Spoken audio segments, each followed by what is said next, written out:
Terima kasih telah mengklik video ini. Jangan lupa klik subscribe dan nyalakan notifikasinya. Selamat menonton. Selamat malam. Di sini saya Arnold Adianto dari Pendidikan Vokasional Teknik Mesin 2018 akan mempresentasikan materi tentang perlakuan panas untuk memenuhi tugas UTS perlakuan panas. Pertama, ada definisi perlakuan panas. Perlakuan panas adalah kombinasi operasi pemanasan dan pendinginan terhadap logam atau padun dalam keadaan padat dengan waktu tertentu. Dimaksudkan untuk memperoleh sifat tertentu. Perlakuan yang digunakan adalah normalizing dan hardening dengan variasi temperatur 1050 derajat dan 1075 derajat Celcius. Kemudian, ada sifat-sifat logam. Perubahan sifat yang dapat diperoleh dari perlakuan panas pada logam adalah sifat mekanik, seperti kekerasan, kekuatan, keuletan, ketangguhan, dan lain-lain, yang merupakan sifat yang paling sering dirubah dengan metode perlakuan panas adalah sifat panas yang digunakan, yaitu normalizing dan hardening. Proses perlakuan panas. Ada annealing, normalizing, hardening, tempering, dan aus-tempering. Yang pertama, annealing. Proses annealing yaitu proses pemanasan material sampai temperatur austenit cukup, lalu ditahan beberapa waktu. Kemudian, pendinginannya dilakukan perlahan-lahan di dalam tungku. Selanjutnya, normalizing. Proses normalizing atau menormalkan adalah jenis perlakuan panas yang umum diterapkan pada hampir setiap produk. Ada cor, overheater, forgings, dan produk-produk tempah yang besar. Kemudian, hardening atau kekerasan. Proses perlakuan panas yang diterapkan untuk menghasilkan benda kerja yang keras. Perlakuan ini terdiri dari memanaskan baja sampai temperatur pengerasannya atau temperatur austenisasinya dan menahannya pada temperatur tersebut untuk jangka waktu tertentu dan kemudian didinginkan dengan laju pendinginan yang sangat tinggi atau dequench agar diperoleh kekerasan yang diinginkan. Selanjutnya, tempering. Proses memanaskan kembali baja yang telah dikeraskan disebut proses temper. Dengan proses ini, duktilitas dapat ditingkatkan, namun kekerasan dan kekuatannya akan menurun.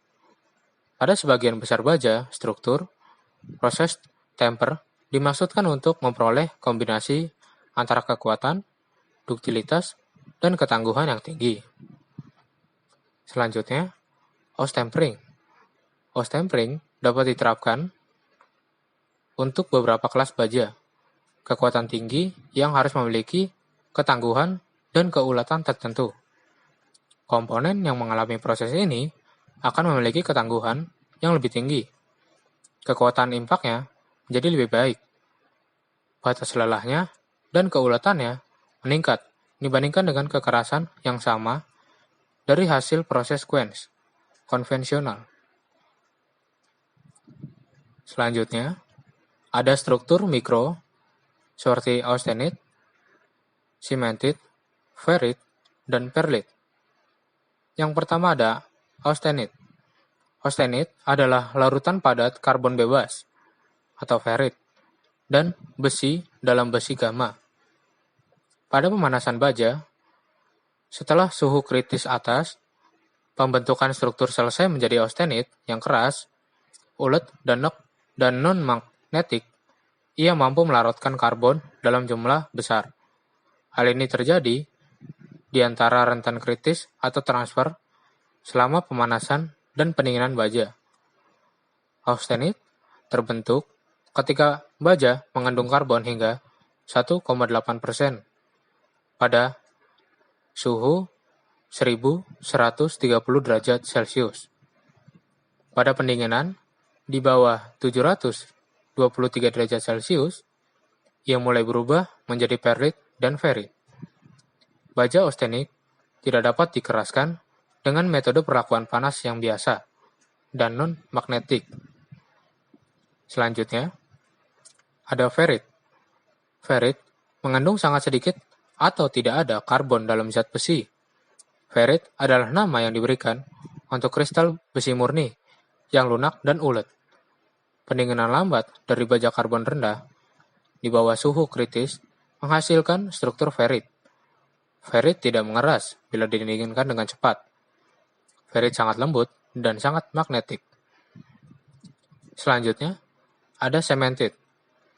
Cemented adalah senyawa kimia karbon dengan besi dan dikenal sebagai besi karbida dengan rumus kimia Fe3C. Besi cor yang memiliki 6,67% karbon memiliki struktur cemented yang lengkap.